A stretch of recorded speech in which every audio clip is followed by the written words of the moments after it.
brought to you by Silver Pumps. Top quality और consistent performance के लिए सिर्फ silver pumps नाम याद रखना।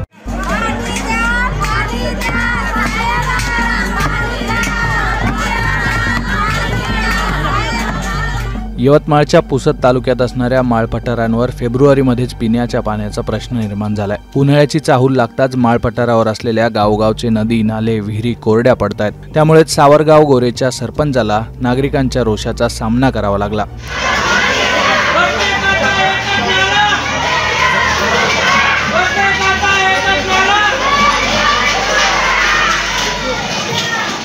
गावकऱ्यांनी एक अनोखं आंदोलन केलं आणि सरपंचाचे हात दोरीने बांधून सरपंचाला घेऊन महिला उपविभागीय अधिकारी कार्यालयावर धडकल्या।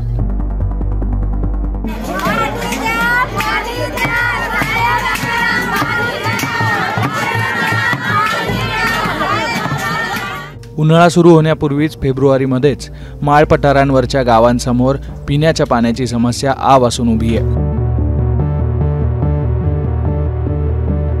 पुसद तालुक्यातील सावरगाव गोरे इथे महिला व काही पुरुषांनी सरपंचाला दोरीने बांधून आपला संताप व्यक्त केला आणि हाच मोर्चा पुसद प्रशासकीय कार्यालयासमोर आणला।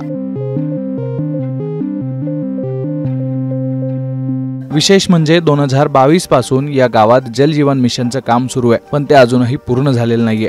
त्यामुळे नागरिकांना पिण्याच्या पाण्याची काहीच सोय नाहीये। त्यामुळे संतप्त नागरिकांनी हे अनोखं आंदोलन करत प्रशासनाचं लक्ष वेधून घेण्याचा प्रयत्न केलाय। त्यामुळे नागरिकांच्या पिण्याच्या पाण्याची सोय आता तरी होणार का हे पाहणं महत्त्वाचं असणार आहे।